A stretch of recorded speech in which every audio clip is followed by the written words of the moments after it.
Yuk jadi bagian dari dakwah kami. Dukung operasional dakwah dan sosial kami, raih pahala amal jariah yang terus mengalir sampai hari kiamat. Assalamualaikum warahmatullahi wabarakatuh. Alhamdulillah wassalatu wassalamu ala rasulillah. Segala puji dan puja kehadirat Allah subhanahu wa ta'ala, juga salawat dan taslim kepada Nabi besar Muhammad sallallahu alaihi wa ala alihi wa sahbihi wasallam. Saudaraku seiman, di awal pertemuan kita di hari Rabu siang hari ini, semoga Allah subhanahu wa ta'ala berkahi majlis kita ini, Allah ikhlaskan niat dan Allah jadikan sebagai ilmu yang bermanfaat. Dan kita akan terus mendoakan agar saudara-saudara kita di Palestina, terutama di Gaza, diberikan pertolongan oleh Allah subhanahu wa ta'ala, di mana mereka sekarang sedang mengalami ujian yang berat. Semoga Allah ikhlaskan niat mereka, terima para syuhada mereka, mudahkan Islam di tangan mereka dan tangan kita semua. Dan semoga Allah ikut sertakan kita bersama mereka di pahala, baik dengan doa, dengan harta, juga dengan jiwa kita. Dan tentu seluruh umat Islam juga di wilayah manapun yang sedang tertindas, di Syria, di Irak, dan wilayah-wilayah yang lain, juga Allah berikan pertolongan yang sama. Dan kita selalu mendoakan agar negara kita selalu aman, tentram, kemerdekaan, persatuan dan kesatuan yang Allah jaga selalu. Allah berikan petunjuk para pemimpin kita agar menjalankan tugas dan amanah dengan baik. Dan juga semoga kita masyarakat yang selalu bergotong royong, menjaga persatuan dan kesatuan, dan mendukung dengan pemerintah untuk menjalankan program-program positif demi untuk perkembangan negara kita tentunya. Dan semoga negara kita menjadi contoh bagi negara-negara yang lain. Dan semoga Allah menjadikan pertemuan kita ini di majlis ini walaupun secara online di hari ini, Allah juga pertemuan kita di surga Firdausnya tanpa hisab. Allahumma amin. Saudaraku seiman, kita akan melanjutkan insyaAllah bedah buku kita Riyadhus Shalihin tulis oleh Imam Nawawi rahimahullah. Dan kita masih dalam kitab adab makan dan minum. Dan kita insyaAllah akan masuk dengan izin Allah subhanahu wa ta'ala pada kesempatan ini di bab nomor 104, bab memakan yang terdekat, menasehati dan mendidik orang yang buruk cara makannya. Dari judul ini kita akan coba berikan prolog dulu atau pembukaan agar Anda bisa lebih memahami nanti apa yang akan menjadi inti bahasan kita tentunya teman-teman sekalian. Baik, dianjuran di sini adalah memakan yang terdekat. Maksudnya memakan sesuatu yang sudah dihidangkan yang bisa terjangkau oleh kita. Ini pernah kami jelaskan dari awal bab adab makan, saudaraku seiman. Maksudnya adalah kalau banyak menu yang sedang disiapkan, dan itu banyak juga orang yang duduk misalnya, maka anjurannya adalah kita makan yang ada di hadapan kita saja. 1-2 menu, udah cukup insya Allah. Maksimal mungkin kalaupun kita harus ambil nasi misalnya, kemudian lauknya, misal sepotong ayam, sepotong daging, mungkin sedikit sayur, mungkin sambal misalnya, udah cukup. Jangan sampai teman-teman, kita justru matanya, maaf tanda kutip ya, liar melihat ke sana sini, sehingga akhirnya kita ingin selalu mengikuti hawa nafsu untuk mengambil yang di ujung sana, di ujung sini, sehingga akhirnya membuat kita juga tidak tahu harus menikmati makanan yang mana. Kalau terlalu banyak di piring, ya, seperti memang sumber protein mungkin sudah cukup, misalnya dari ayam, ya. Tapi ada orang, subhanallah, mungkin diambil dari banyak sekali sumber-sumber yang lain, sehingga mungkin juga nanti bisa kelebihan. Contoh saja, ya. Maka ini salah satu adab yang diajarkan dalam Islam. Dan juga untuk menghilangkan penilaian negatif orang lain kepada kita. Selain nanti kelebihan suplai yang masuk ke dalam tubuh kita, juga agar menghindari penilaian negatif yang bisa masuk. Karena orang-orang akan dinilai negatif pada saat melihat makanan di piring kita menumpuk dengan cukup banyak, ya. Walaupun orang itu tampan, cantik, kalau kita lihat piring makanannya penuh, sudah ada penilaian negatif dengan sendirinya. Secara fitrah atau alami itu ada. Oleh karena itu teman-teman sekalian, kita harus hindari hal-hal yang seperti ini, ya. Ini poin yang harus juga digarisbawahi, dan tentu saja kita berharap Allah subhanahu wa ta'ala menjadikan kita orang-orang muslim yang selalu menjalankan sunnah-sunnah Nabi SAW, walaupun pada hal-hal yang kecil seperti ini. Begitu juga dengan kita dianjurkan untuk menasihati dan mendidik orang yang di hadapan kita yang cara makannya keliru. Ya, misal contoh, mereka makan dengan tangan kiri misalnya. Ya, tidak dianjurkan dalam Islam seorang muslim membiarkan saudaranya dalam keadaan salah atau melanggar syariat Allah subhanahu wa ta'ala. Kata Nabi SAW, jangan kalian makan dan minum dengan tangan kiri, karena syaitan makan dan minum dengan tangan kiri. Dan tidak boleh kita membiarkan saudara kita memakan dengan tangan kiri misalnya. Di hadapan Nabi SAW pernah dalam sebuah riwayat ada seseorang yang makan dengan tangan kiri. Maka Nabi SAW mengatakan, makanlah dengan tangan kananmu. Lalu dia mengatakan, saya tidak bisa. Di sini Nabi SAW tahu orang ini sebenarnya bisa, cuman dia menganggap makan tangan kiri itu adalah cara makannya orang yang mungkin punya kedudukan atau orang kaya ya. Maka kata Nabi SAW, kalau gitu semoga kau tidak bisa. Doa Nabi SAW ini ternyata dikabulkan oleh Allah Subhanahu Wa Taala, dan semenjak saat itu orang tersebut tidak bisa lagi menggunakan tangannya untuk mengangkat makanan ke mulutnya. Karena memang ini larangan dari Nabi SAW. Ya. Islam tidak mengenal istilah kidal ya, dalam makan dan minum. Ya. Bahkan amal-amal yang baik. Karena memang penekanan dari Nabi SAW, kata Aisyah radhiyallahu anha, semua urusan Nabi SAW selalu menggunakan atau mendahulukan yang kanannya, kecuali bila beliau bersuci, misalnya cebok baru menggunakan tangan kiri. Jadi memang anjuran itu dalam Islam. Oleh karena itu kita harus membiasakan anak-anak kita dan diri kita dari kecil kalau perlu, ya itu dengan mengkonsumsi dan minum juga dengan tangan kanan. Ini poin penting untuk digarisbawahi. Misal, atau ada orang misalnya lupa baca Bismillah, sementara sudah kita sebutkan hadis-hadis pada bab-bab sebelumnya bagaimana mulianya membaca Bismillah itu. Ingat riwayat ya di salah satu bab yang lalu ya, bagaimana para sahabat menceritakan, diantaranya Hanzalah radhiyallahu anhu, beliau mengatakan bahwasanya kami biasanya kalau makan bersama Nabi SAW tidak menyentuh makanan tersebut sampai Nabi SAW menyentuhnya terlebih dahulu sebagai adab dan tata kerama kepada baginda Nabi alaihi salatu wassalam. Lalu kata beliau, satu waktu pernah dihidangkan makan dan kita pun lagi menunggu Nabi SAW memulai, tapi ada anak kecil, anak perempuan tiba-tiba datang ingin menjamah makanan tersebut. Yang ingin langsung mengambil dan memakannya. Maka Nabi SAW memegang tangan anak perempuan itu. Datang lagi seorang Arab Badui tiba-tiba datang ingin menjamah juga dengan tangannya. Lalu Nabi SAW pegang lagi tangan orang Badui tersebut.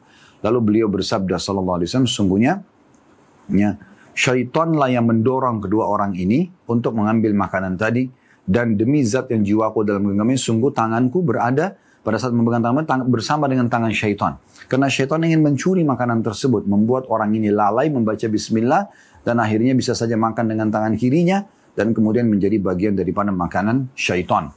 Dan Nabi SAW sangat melarang kita untuk berbagi makanan dengan syaitan. Yang dia bisa dapatkan dengan cara seperti ini. Ya, oleh karena itu teman-teman harus kita hati-hati sekali. Makan tangan kanan dan minum tangan kanan. Dan juga baca bismillah. Dan sudah kami pandukan teman-teman sekalian.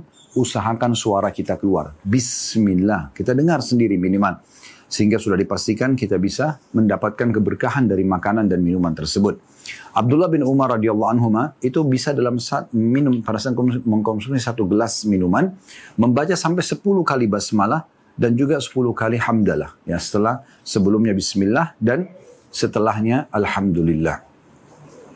Nabi SAW juga pernah melihat seorang sahabat yang lupa membaca bismillah. Dan beliau mengajarkan dan sudah kami ingatkan hadisnya pada pertemuan yang lalu. Ya, siapa yang lupa baca bismillah, kemudian dia membaca bismillahi awwalahu wa akhirah. Dengan nama Allah di awal dan akhirnya, maka syaitan itu akan memuntahkan makanan yang sudah dicuri oleh dia. Berarti ada pencurian makanan di sini dan minuman kalau orang lupa baca bismillah. Ada seseorang yang sempat makan di hadapan Nabi SAW, lupa aja baca bismillah. Di tengah jalan dia makan, ya, atau pertengahan dia makan, kemudian dia tiba-tiba mengingat, lalu dia mengatakan bismillahi awwalahu wa akhirah. Maka Nabi SAW tersenyum, lalu mengatakan, ya, tadi syaitan terus ikut makan bersama dia sampai ya, dia mengucapkan ini, maka syaitan memuntahkan dari apa yang telah diambil dari makanan tersebut. Walaupun tidak nampak dengan mata kita, tapi Allah Subhanahu Wa Taala sudah mengizinkan Nabi-Nya Muhammad SAW memberikan kepada kita bocoran ini, dan beruntunglah kita sebagai orang yang beriman, kita tahu bocoran ini. Baik, ini contohnya, gitu kan? Begitu juga dengan orang yang makan mubadzir, terlalu banyak porsi yang diambil di luar daripada kebutuhan dia sebenarnya. Kita bisa nasihatin. Atau makanan yang tersisa cukup banyak. Karena banyak yang diambil, gak dimakan gitu kan. Lalu dibuang-buang begitu saja. Berikan masukan. Ini semua peringatan yang baik seorang muslim kepada muslim yang lain.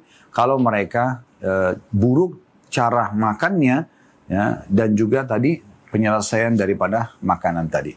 Baik, ini prolog dulu dari judul yang kita bahas, teman-teman sekalian. Baik, saya akan masuk hadis pertama dalam bab 104 ini, bab memakan yang terdekat, menasihati dan mendidik orang yang buruk cara makannya.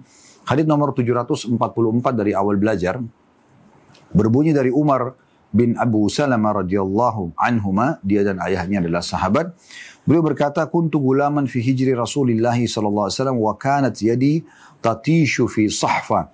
Faqala li Rasulullah sallallahu alaihi wasallam, ya gulam, samillah ta'ala wa qul bi yaminik wa qul mimma yalik." Artinya, dahulu atau dulu ketika saya masih kecil atau masih anak-anak dalam asuhan Rasulullah sallallahu alaihi wasallam. Ini maksudnya asuhan adalah karena Umar ini anak dari Ummu Salamah, seorang wanita janda. Pada saat suaminya Abu Salamah meninggal, dia menikah dengan Nabi sallallahu alaihi wasallam. Maka Umar ini tinggal bersama Nabi alaihi salatu wassalam. Maka dia mengatakan, ketika saya dulu masih anak-anak dalam asuhan Rasulullah SAW, pernah pada saat makan, tanganku menjelajah semua bagian nampan. Untuk nampan makanan, semuanya dari sini, dari sana, dari sini, dari sana gitu diambil ya. Karena munculnya perasaan tamak ingin mencoba dari semua sisi nampan makanan tersebut ya. Maka Rasulullah SAW menegurku seraya bersabda, "Nak, bacalah bismillah atau bismillah, bacalah basmalah atau bismillah, makanlah dengan tangan kananmu dan makanlah apa yang terdekat denganmu." Hadis riwayat Bukhari dan juga Muslim. Ya. Hadis ini teman-teman sekalian memberikan gambaran kepada kita banyak sekali faedah yang bisa kita ambil, walaupun mungkin sederhana di mata sebagian orang, tentang masalah adab makan dan juga mengingatkan orang yang tata cara makannya keliru. Hadis ini teman-teman sekalian, pelajaran pertama yang bisa diambil adalah pentingnya seseorang yang menikah dengan janda yang memiliki anak untuk peduli juga dengan anaknya. Untuk peduli juga dengan anaknya. Dan ini dicontohkan oleh Nabi SAW, bagaimana beliau pada saat dihidangkan makan oleh istrinya, beliau juga makan bersama dengan anak yang dibawa oleh istrinya yang janda itu. Jadi tidak boleh kita merasa, oh ini bukan anak saya, nasabnya kepada laki-laki yang itu misalnya. Enggak. Anda sekarang sudah menikah dengan ibunya, ya. Kalau itu anak laki-laki, seperti anak Anda sendiri. Kalau itu anak perempuan yang dibawa oleh janda dan Anda sudah menggauli istri Anda yang janda ini, maka anak perempuan si janda tadi walaupun bukan dari sperma Anda akan menjadi mahram buat Anda abadi. Satu waktu Anda cerai sama ibunya, anak dia, anak mantan istri yang janda ini, yang perempuan, anak perempuannya, itu akan menjadi mahram selamanya. Tidak boleh kita menikah dengan anak tersebut. Karena kita sudah menikah dengan ibunya. Kecuali dalam satu keadaan, seseorang muslim menikah dengan janda yang punya anak perempuan dan dia belum sempat menggauli si janda ini, maka kalau dia bercerai sebelum menggaulinya, di sini berarti belum dianggap pernah menyentuh, maka anak si janda boleh dinikahi. Ini secara hukum agama kita berbicara. Ya. Jadi ini poin perlu difahami. Ya, ini faedah pertama dari hadis tentang pentingnya seseorang kalau menikah dengan janda dan bawa anak, maka anak yang dibawa itu juga adalah di bawah asuhan dia. Ini yang dikatakan oleh Umar bin Abu Salamah radhiyallahu anhu, aku dulu pada saat masih kecil atau aku masih kecil di bawah asuhan Rasulullah sallallahu alaihi wasallam. Jadi maksudnya tinggal bersama Nabi sallallahu alaihi wasallam. Itu sangat wajar. Dan memuliakan anak-anak daripada istri yang dibawa ini adalah memuliakan juga ibunya, gitu kan? Karena memang yang paling berat beban bagi seorang janda pada saat dia bawa anak, apalagi hak asuh jatuh di tangan dia.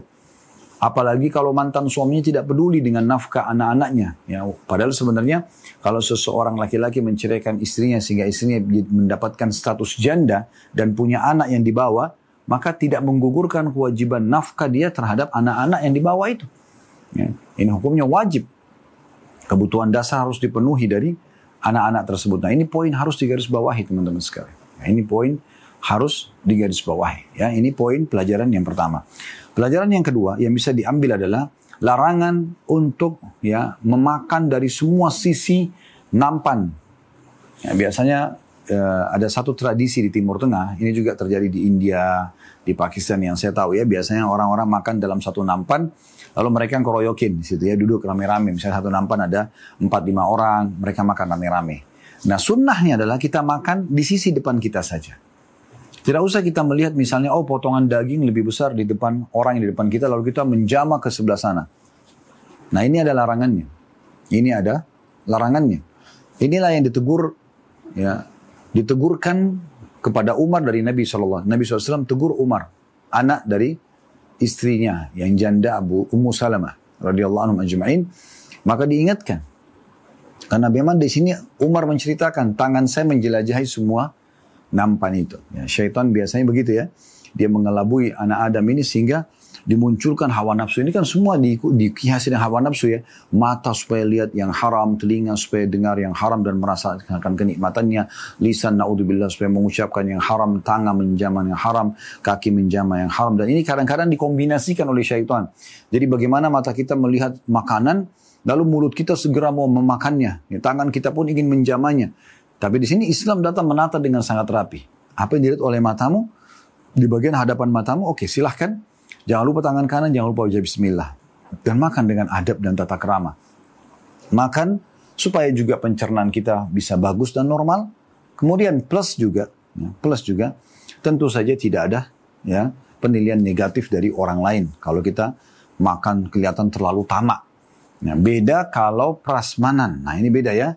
Ini perlu kita garis bawahi karena di masa kita sekarang ada prasmanan ya. Biasanya ditaruh cukup banyak makanan misalnya di acara walimah ya. Dan kita memang di sini nasi, situ ayam, di sini daging, dan kita memang boleh jalan untuk memilih misalnya makanan yang kita ingin. Itu berbeda. Tapi yang penting kan kita milih dan tidak terlalu kelihatan banyak, ya kita secukupnya, yang tidak mubazir. Kalau kurang nanti kita mau tambah nggak ada masalah. Tapi jangan sampai dari awal kita ambil terlalu berlebihan. Kemudian kita duduk dan kita makan di hadapan kita. Ya. Udah kita cukup itu. Jangan sampai kita lihat ada satu orang makan, kemudian kita tamak lagi ingin makan seperti apa yang dia punya. Padahal sebenarnya ini saja belum habis. Kalau yang sudah habis dan kita ambil porsi yang cukup secukupnya, kemudian kita mau ambil lagi di sana nanti yang seperti teman di depan kita makan, karena memang kita masih makan sedikit, masih memungkinkan kita tambah sedikit dari makanan tersebut untuk mencicipinya. Itu tidak ada masalah. Tidak masuk dalam larangan. Tapi kalau Anda memang tamak sekali, ada sebagian orang gitu kan, dia sudah ambil satu piring makanan, penuh dengan makanan. Kemudian di depannya dia lihat ada orang ambil sup, dia berdiri juga ambil sup lagi. Di depannya lagi ada orang ambil sate, ditambah lagi dengan sate. Ini numpuk di atas meja itu sangat banyak pilihan makanan yang belum tentu dia bisa habiskan. Nah ini yang ada teguran dari Nabi SAW. Agar kita tidak mubazir, juga kita ya menjaga adab dan tata krama agar kita pun makan dengan baik dan menghindari penilaian negatif dari orang-orang. Nah ini pelajaran yang kedua, kita adanya larangan untuk makan dari seluruh penjuru nampan tadi ya. Kemudian pelajaran yang ketiga, adanya anjuran untuk memanggil panggilan sayang buat anak-anak. Ya, di sini Nabi SAW mengatakan ya gulam, terjemahnya kan wahai anak ya. Itu bisa juga anakku ya gitu. Itu biasa dipanggil kepada anak laki-laki. Anak perempuan juga sama, bisa dipanggil ya. Kita panggil dengan panggilan-panggilan baik. Ini baik sekali. Misalnya kita tegur anak kita mengatakan, nak jangan begini ya, nak harusnya seperti ini ya. Panggilan nak ini sangat baik. Mirip kalau kita dipanggil oleh anak kita, ayah boleh nggak begini? Atau abi boleh nggak begini? Bapak boleh nggak begini misalnya? Atau ibu dipanggil, ibu boleh nggak begini? Misal contoh. Nah itu satu hal yang positif. Tidak ada masalah dalam hal-hal seperti ini. Nah, ini contohnya saja. Ya, ini contohnya. Jadi kalau kita panggil nak, itu berarti menyentuh sekali buat anak-anak. Dan ini akhirnya ada satu metode atau retorika yang menarik sekali untuk membuat si audiens yang sedang kita ajak berbicara ini bisa menerimanya. Yang mirip misalnya kalau kita pun berhadapan dengan teman-teman kita yang sebaya, kita mengatakan, saudaraku, kalau sekarang mungkin orang bahasa kerennya bro atau apalah gitu ya. Itu kan menarik banget ya atau menarik sekali untuk bisa membuat audiens yang sedang kita ajak bicara ini itu bisa menerima dan lebih perhatian. Karena dia merasa dipanggil dengan panggilan yang menghormati dia. Nah itu kurang lebih. Ini pelajaran ketiga dari hadis bagaimana Nabi SAW memanggil. Nabi SAW tidak langsung marah. Kenapa kau makan seperti ini? Tidak. Nabi SAW tidak menghardiknya. Tapi bahkan mengatakan kata-kata yang baik. Ya gulam. Wahai anak. Gitu kan? Nah begitu dipanggil wahai anak. Anak ini walaupun dia merasa Rasulullah bukan ayah ya langsungnya. Cuma suami ibunya. Tapi menganggap dia sebagai anak. Akhirnya membuat hatinya terbuka, pikiran terbuka untuk bisa menerima nasihat yang datang setelahnya. Faedah keempat dari hadis ya, yang bisa diambil adalah perintah Nabi SAW dan anjuran untuk mengingatkan agar selalu memulai dengan nama Allah. Samillah ta'ala. Selalu baca bismillah, basmalah. Ini faedah keempat dari hadis. Ya. Jangan lupa, ini sudah kita ingatkan dari awal bab kita. Nabi SAW selalu ingatkan, samillah, samillah, baca bismillah, baca bismillah.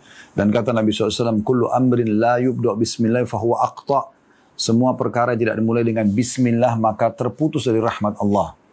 Selain makan pun sama. Memulai apapun bismillah, bismillah selama perbuatan-perbuatan yang baik.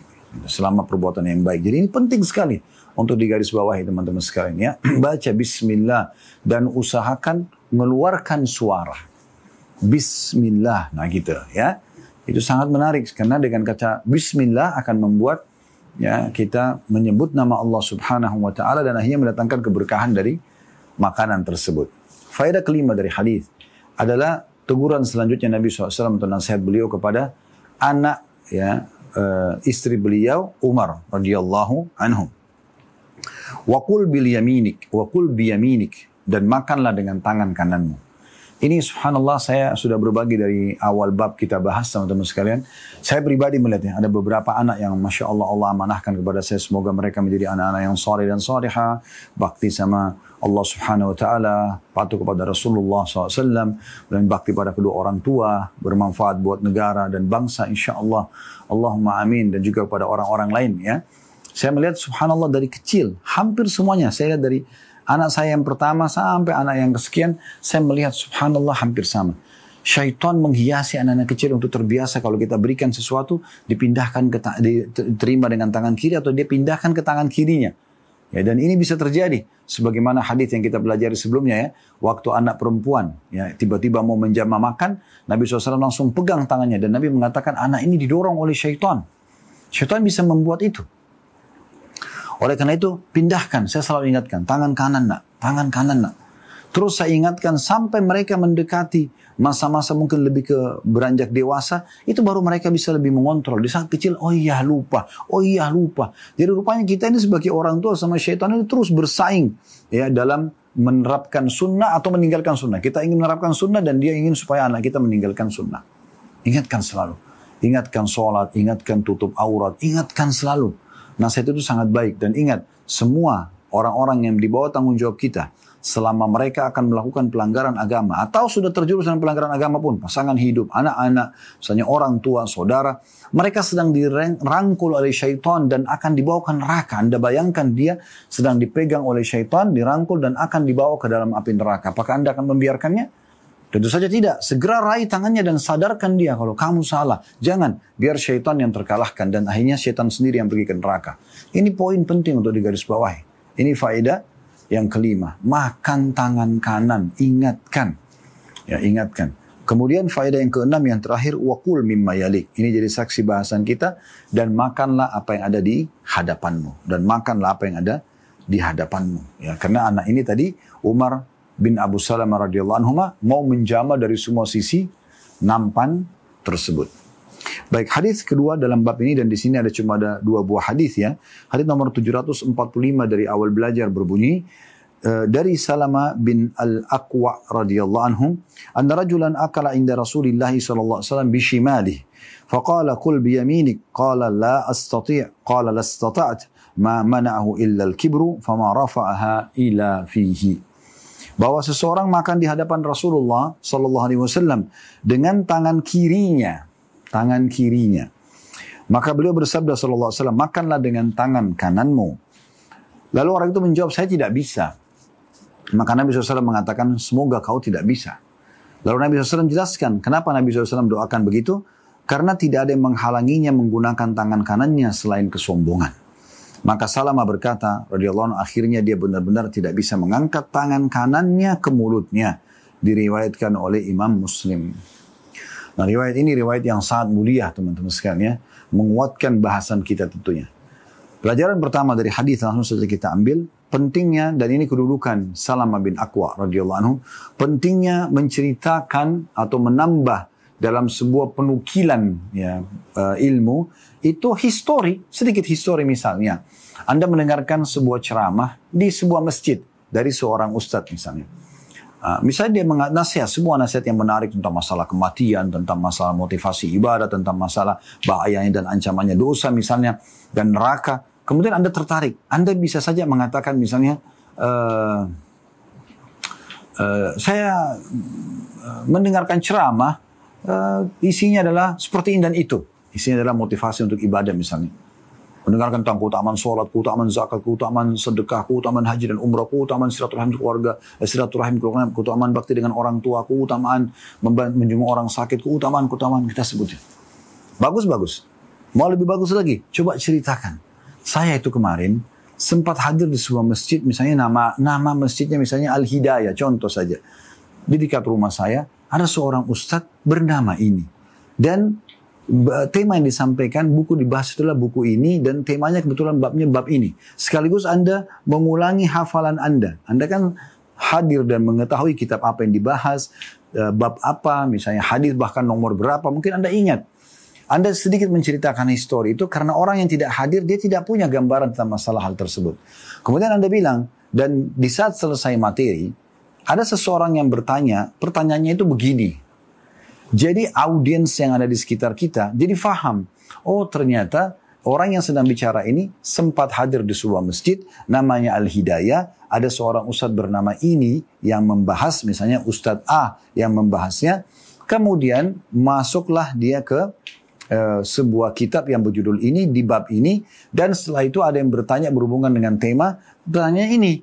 Nah jadi kita yang sedang mendengar yang tidak hadir, oh ternyata kejadiannya begitu ya. Nah, sebab pertanyaan ini pun karena memang bahasanya tentang itu ya. Nah contoh. Nah, ini sangat penting. Ini faedah pertama dari hadis. Nah ini yang dilakukan oleh Salam bin Aqwa radhiyallahu anhu. Beliau menukil. Beliau mengatakan ada seorang datang dan makan di sisi Nabi SAW dengan tangan kirinya. Diceritakan historinya. Gitu kan. Kemudian terjadilah pembicaraan antara Nabi SAW dengan orang tersebut. Pelajaran kedua dari hadis. Adanya larangan untuk makan dan minum dengan tangan kiri. Nggak boleh secara mutlak. Nggak boleh gitu kan.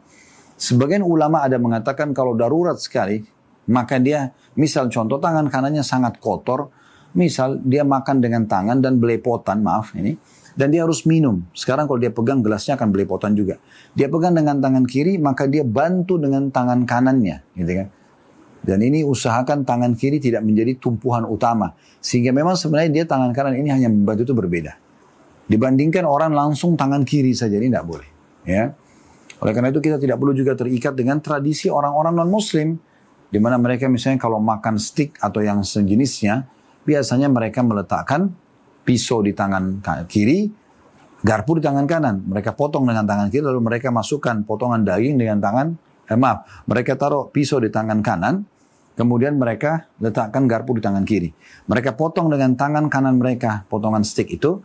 Kemudian potongan daging ditusuk dengan garpu yang di tangan kiri, lalu dimasukkan ke mulutnya. Ini kan cara tradisi mereka. Kita bisa balik, nggak ada sesuatu yang salah di situ. Kan? Kita balik, misalnya pisau kita letakkan tangan kiri, lalu kita potong dengan tangan kiri, dan kita menusuknya dengan tangan. Atau Anda mau lebih baik lagi. Udah, Anda potong dengan tangan kanan, pisaunya supaya betul-betul menggunakan tangan kanan semuanya. Kemudian setelah itu pisaunya diletakkan, lalu yang sudah ada potong Anda akan tusuk dengan garpu menggunakan tangan kanan juga. Maka ini jauh lebih baik gitu ya daripada tadi opsi yang sebelum saya bilang potong dengan tangan kiri dagingnya kemudian memasukkan makanan dengan garpu ke tangan dengan tangan kanan misalnya. Nah, ini contoh saja ya. Kita bisa meletakkan hukum-hukum Allah SWT di makanan kita. Ya, ini hal yang sederhana yang tiap hari bisa kita lakukan dan berpahala lagi. Ya, ini pelajaran yang kedua, larangan tentang makan kiri. Yang ketiga, adanya mukjizat Nabi Muhammad SAW. Apa mukjizat beliau? Beliau diinformasikan oleh Allah Subhanahu Wa Taala tentang kebenaran atau dustanya seseorang di hadapan beliau. Kita semua tidak bisa tahu itu.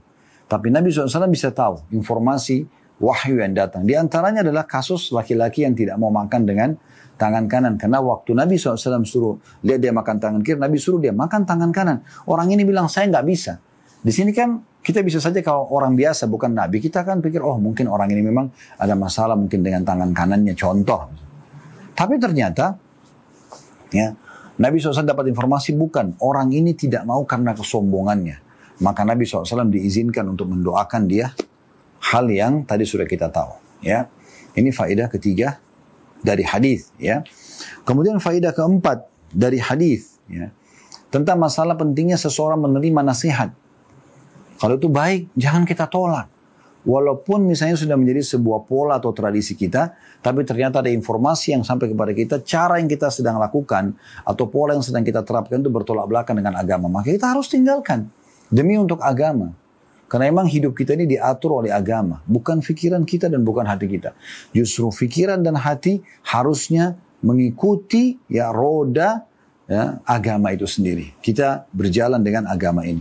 Jadi pikiran untuk mencerna dan hati untuk merenungi apa yang diperintahkan dalam agama untuk diterapkan dalam kehidupan. Bukan akal dan hati digunakan untuk bentrok dengan syariat Allah Subhanahu wa taala. Ini poin penting. Kemudian yang kelima adalah larangan dan ancaman untuk orang yang sombong. Ya. Sombong, dikasih masukan nggak mau terima. Ya. Makanya waktu ditanya tentang masalah definisi atau penjelasan ulama tentang masalah definisi sombong adalah batarul haq, ya. Jadi menolak kebenaran itu, sebagaimana dikatakan oleh Nabi SAW dalam sebuah hadis, ya. Dan menganggap remeh orang lain itu tidak boleh. Jadi siapapun yang berikan masukan selama positif kita terima, gitu kan. Yang terakhir yang keenam faedah yang bisa kita ambil adalah ya di sini doa Nabi SAW kepada orang tersebut. Ini bukan berarti doa Nabi SAW ini berarti oh Nabi kok doain orang buruk sih, karena memang sudah sampai kepada beliau informasi ya kalau orang ini sengaja tidak mau karena kesombongan. Kalau Nabi aja yang sudah nasihatin dia nggak mau dengar, kira-kira siapa yang dia mau dengar gitu ya. Maka ini berlaku pada Nabi SAW dan jangan tentu kepada kita. Kalau kita terus doakan supaya Allah kasih hidayah ya. Karena kalau setiap kali kita lihat misalnya istri kita atau suami kita makan tangan kiri, kita nasihatin makanlah tangan kanan, enggak mesti dia nanti aja deh. Nah, misalnya dia tidak berbiasa mendengar itu. Ada sunnahnya loh. Nanti kamu makannya tangan saya nanti pelan-pelan.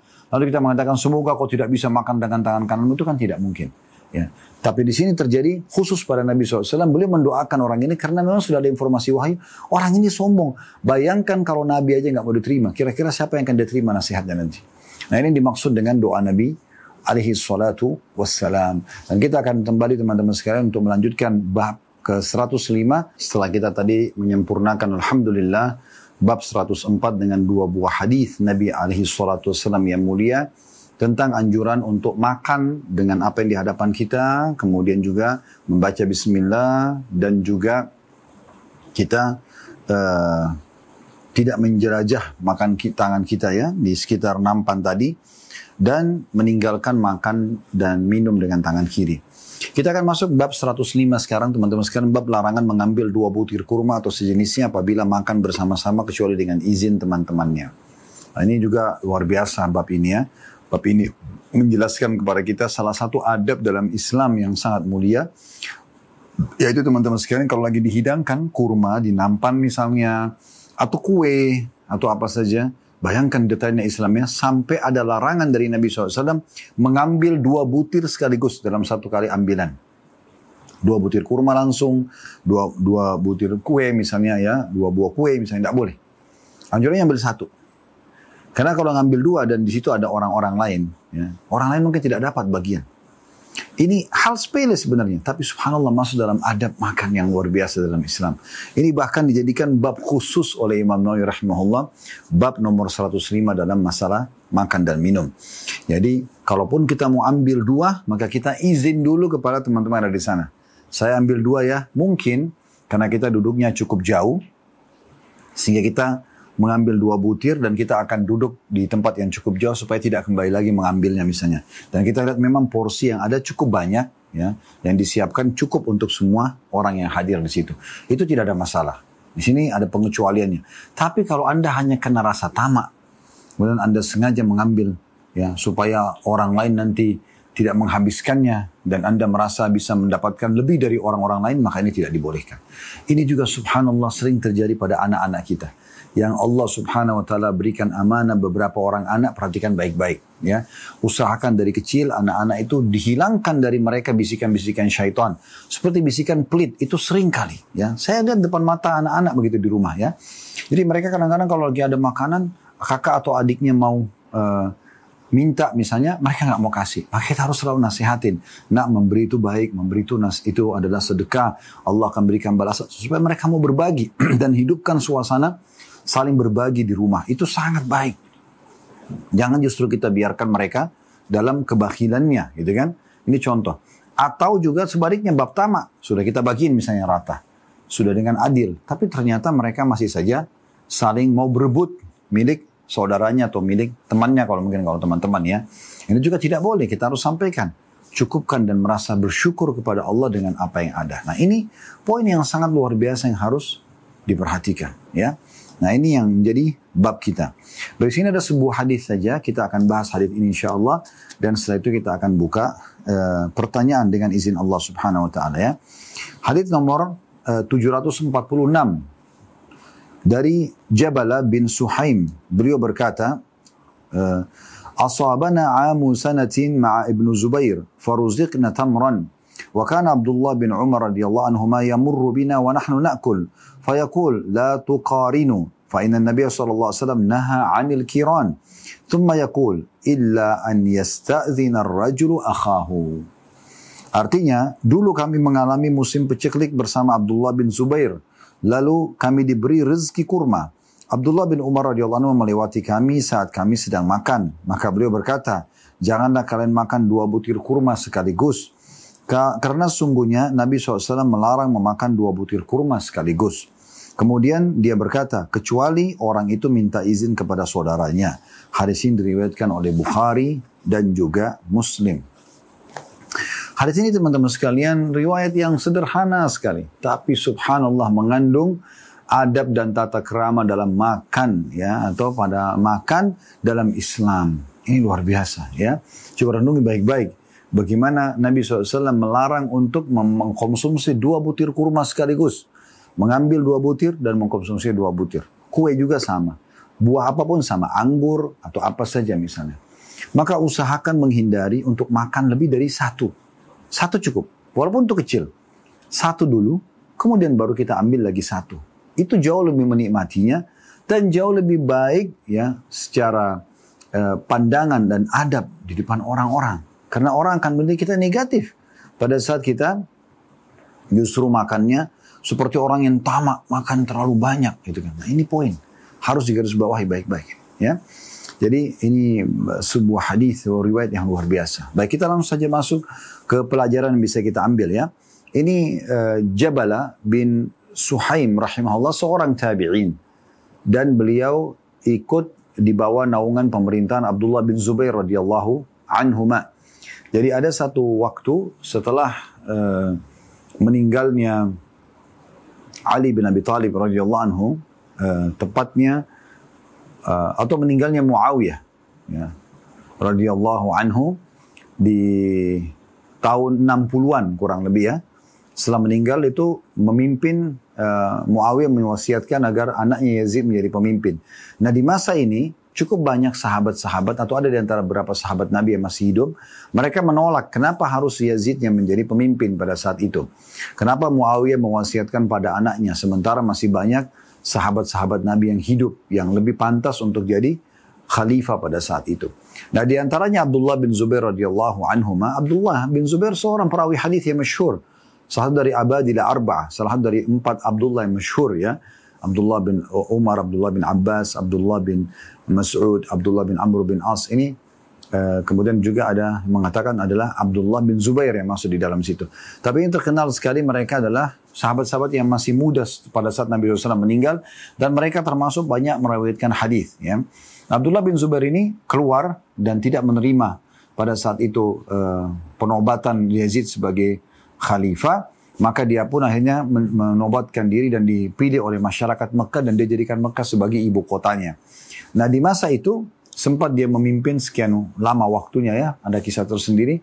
Tapi yang jelas di masa itu ada satu masa di mana waktu dia memimpin di Mekah ditimpa musim peceklik.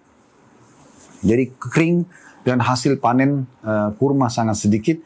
Namun satu waktu ada kurma datang. Nah karena kondisi dan keadaan peceklik dan kurma atau makanan sedikit, orang biasanya khawatir kelaparan karena masuk musim lapar pada saat itu ya. Karena peceklik orang mulai lapar gitu. Maka mulailah ada muncul rasa tamak, orang ingin supaya egonya muncul, ingin makan lebih dari satu atau dua, dalam satu kali ambil suapan gitu ya, supaya tujuannya dia mungkin bisikan syaitan supaya dia terasa lebih tidak lapar ya gitu ya. Nah pada saat itu subhanallah si Jabala ini menceritakan, waktu kami lagi makan seperti itu kurma, Abdullah bin Umar radhiyallahu anhu, sahabat Nabi yang lain sempat lewat di sisi kami, dan pada saat lihat kami makan, rupanya ada di antara mereka yang melakukan ini. Mereka ambil 2 butir kurma langsung, mereka langsung masukkan 2 butir di mulutnya dan terlihat. Maka Abdullah bin Umar menegurnya, jangan pernah kalian makan 2 butir kurma sekaligus, karena saya tahu Nabi SAW pernah menegur ini, nggak boleh oleh Nabi ini, nggak boleh oleh Nabi SAW. Jadi jangan dilakukan. Nah kemudian beliau mengatakan kecuali kalau emang harus pun mengambil, dia pamit dengan teman-teman yang ada di hadapannya. Ini umumnya riwayat dulu ya. Jadi riwayat ini memberikan pelajaran kepada kita. Yang pertama adalah tentang pentingnya seseorang mengetahui sejarah. Ini pelajaran pertama. Jadi kalau di sini kita tidak tahu sejarah, kita tidak tahu ini sebenarnya apa yang sedang diceritakan oleh tadi Jabala bin Suhaim. Bahwasanya kami pernah tertimpa di salah satu tahun pada saat sedang bersama dengan Ibnu Zubair. Siapa Ibnu Zubair? Adalah Abdullah bin Zubair. Dan pada saat itu Abdullah bin Zubair jadi rajanya muslimin juga di masa itu. Dan sudah saya ceritakan sedikit historinya. Ini penting untuk kita ketahui sejarahnya ya. Supaya pada saat kita bicara sejarah seperti atau riwayat seperti ini, kita cerita, oh ini terjadi di masa itu. Nah, contoh misalnya. Dan tentu sangat besar manfaatnya untuk mempelajari sejarah. Ini pertama. Yang kedua, pelajaran dari hadis adalah anjuran untuk mengkonsumsi kurma. Bisa kita ambil pelajaran itu. Walaupun itu adalah makanan pada saat itu, tapi kurma bagian daripada hal yang sangat erat dengan hubungan sunnah Nabi SAW. Seperti misalnya orang mengkonsumsinya pada saat berbuka puasa, pada saat sahur misalnya. Dan kita tahu hadis-hadis Nabi SAW yang berhubungan dengan masalah itu tentunya ya. Dan ini bagian hal yang juga perlu kita ambilkan, jadikan sebagai faedah. Maksudnya bagian anjuran untuk mengkonsumsi kurma. Karena kurma juga merupakan makanan yang ada hubungannya dengan syariat kita ya. Kemudian faedah yang ketiga dari hadis yang bisa diambil adalah keutamaan Abdullah bin Umar radhiyallahu anhu, dan bisa kita jadikan, atau faedah ketiga, pentingnya seseorang yang memiliki ilmu untuk mengajarkan kepada orang lain walaupun orang belum menanyainya, tapi kalau dia lihat terjadi pelanggaran, maka di saat itulah dia langsung mengingatkan. Ini poin penting, dia mengingatkan agar jangan sampai pelanggaran itu berkelanjutan. Seorang muslim tidak boleh membiarkan saudaranya dalam kondisi terus-menerus melakukan pelanggaran. Nah ini penting untuk digarisbawahi ya. Makanya Abdullah bin Umar pada saat melewatin mereka sedang makan diingatkan. Nggak boleh lo makan seperti ini. Nah gitu kan. Karena dia tahu ada hadisnya yang melarang. Nah ini penting. Jadi kita nggak boleh membiarkan orang lain terjerumus dalam kesalahan. Ini faedah ketiga dari hadis. Faedah keempat dari hadis, adanya larangan untuk mengkonsumsi 2 butir kurma sekaligus, mengambilnya ataupun memasukkan ke dalam mulut. Ini bisa ditarik kepada buah-buah lain, anggur atau apa saja. Dan kita sudah bisa punya bayangan ya, seperti apa sih sebenarnya hikmah daripada larangan ini. Supaya orang tidak melihat kita tamak, gitu teman-teman sekalian. Dan juga supaya mulut kita ini sesuai dengan kapasitasnya. 1 buah kurma sudah cukup untuk kita kunyah dulu sampai halus ya. Kemudian baru kita telan, sehingga kita lebih menikmatinya dan juga lebih mudah untuk dicerna. Dan pandangan orang juga jadi tidak negatif kepada kita. Dibandingkan kita langsung makan buah penuh di mulut kita. Ya. Apalagi kalau tergesa-gesa memakannya dan ingin mengambil lagi di depan kita. Itu akan tidak baik buat kita. Kita tidak nikmati. Tidak baik buat pencernaan kita. Penilaian orang juga akan negatif kepada kita. Jadi harusnya kita fahami poin ini teman-teman sekalian. Nah ini ya adab yang keempat. Atau faedah yang keempat. Yang kelima yang bisa kita ambil faedah dari hadis adalah bolehnya seseorang mengambil. Ya, kalaupun dia harus lebih. Tapi dengan izin teman di depan. Nah, saya sudah kasih contoh tadi. Misal ini misalnya, memang ada satu makanan atau buah dihidangkan, kita lagi rame-rame sama teman-teman, di satu acara atau apa saja, dan memang sebenarnya tempat duduk kita cukup jauh. Dan kita tahu porsinya cukup banyak.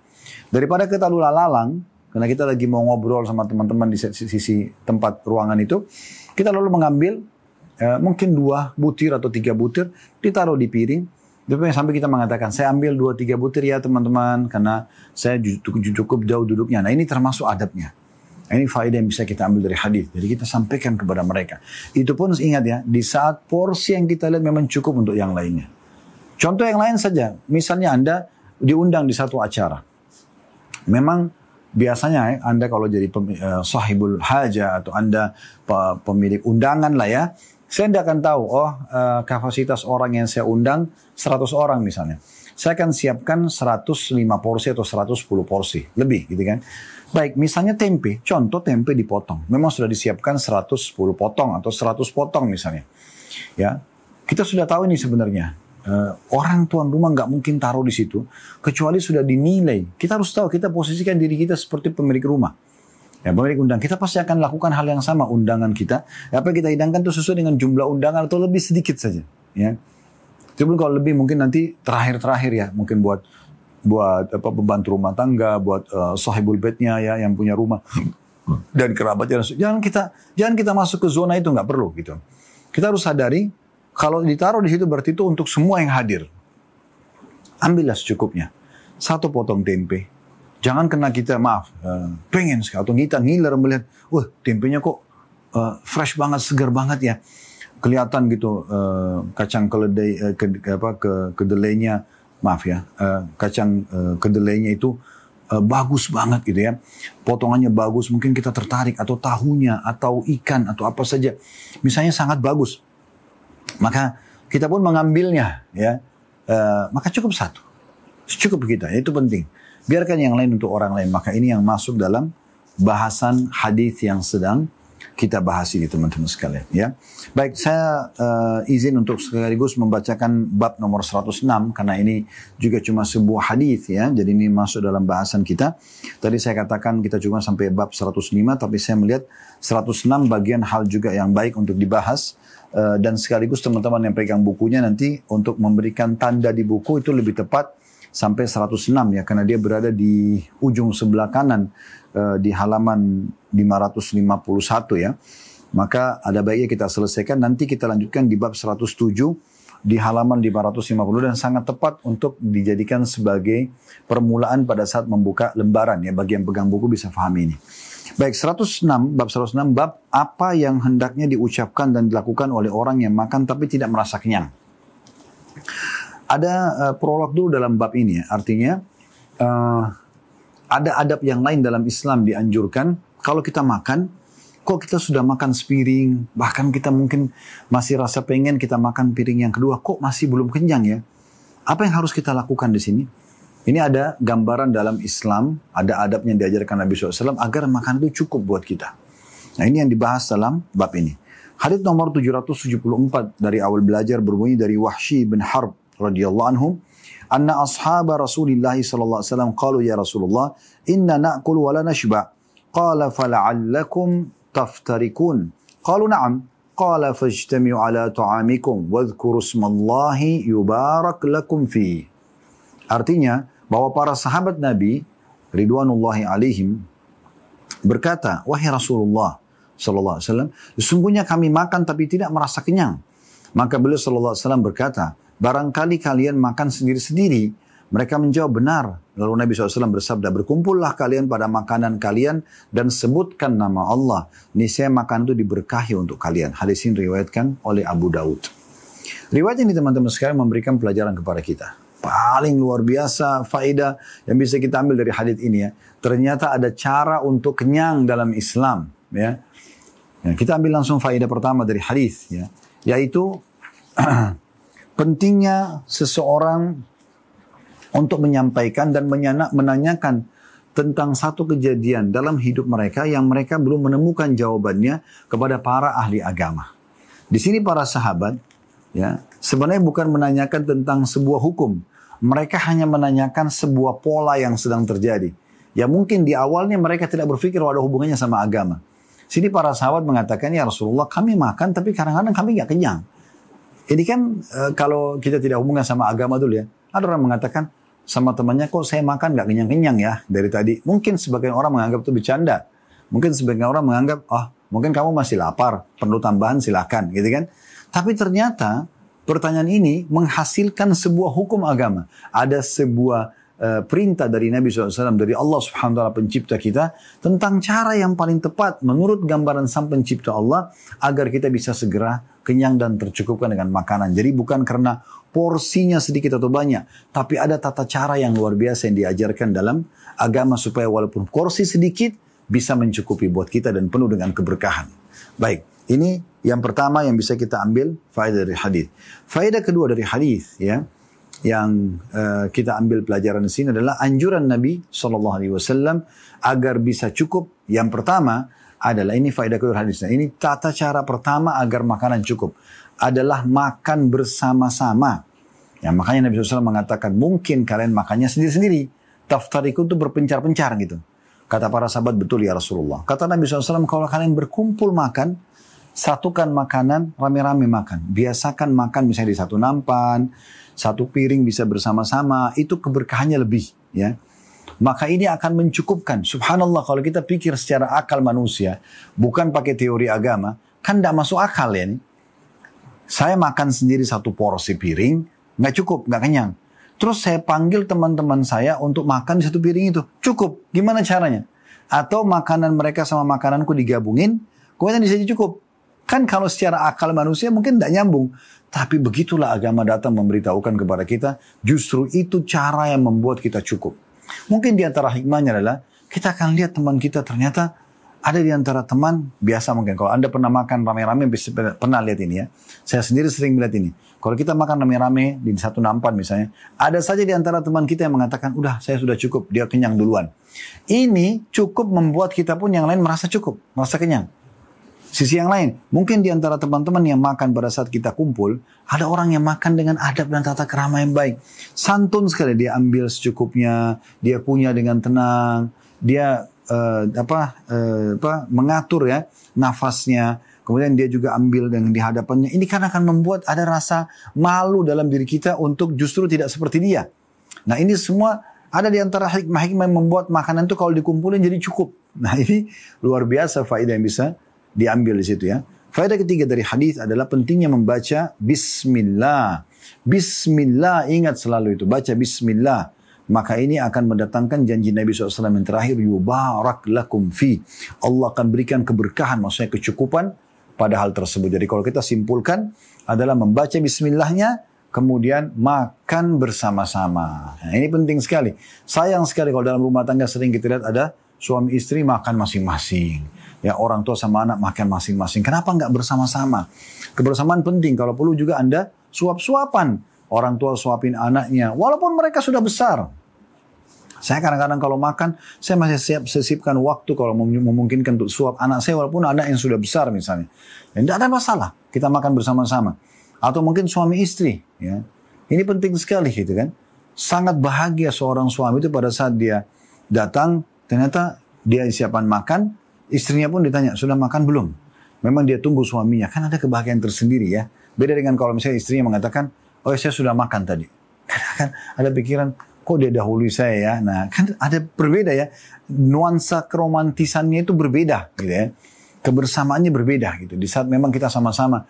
Mungkin sang suami juga tadi lapar. Tapi dia menunda makan karena dia tahu akan ada istrinya siapin makan misalnya. Maka ini kan ada satu hal yang bisa dikelopkan ya. Sehingga bisa berjalan dengan baik keromantisan dalam rumah tangga itu. Allahu a'lam. Ini bahasan kita insya Allah, dan hadis ini hadis sahih diriwayatkan oleh Abu Daud. Dan insya Allah kedepannya kita akan masuk bab 107, yaitu bab perintah memulai makan dari pinggir piring dan larangan memulai makan dari tengah piring. Dan teman-teman juga kami ajak untuk menjadi donatur tetap dalam kegiatan-kegiatan dakwah kami di Yayasan Sedekah Kreatif. Kami punya ada infak sedekah untuk mendukung termasuk dakwah kami ini, donasi dakwah. Juga kita ada banyak kegiatan-kegiatan yang Anda bisa datangi medsos Sedekah Kreatif dan bisa melihat kegiatan kami di sana. Jadi teman-teman sekalian, semoga bermanfaat. Kalau ada benar dari Allah, kalau ada salah dari saya, mohon dimaafkan. Terima kasih jazakumullah khairan sudah partisipasi. Subhanakallahumma bihamdika asyhadu an la ilaha illa anta astaghfiruka wa atubu ilaik. Wassalamualaikum warahmatullahi wabarakatuh.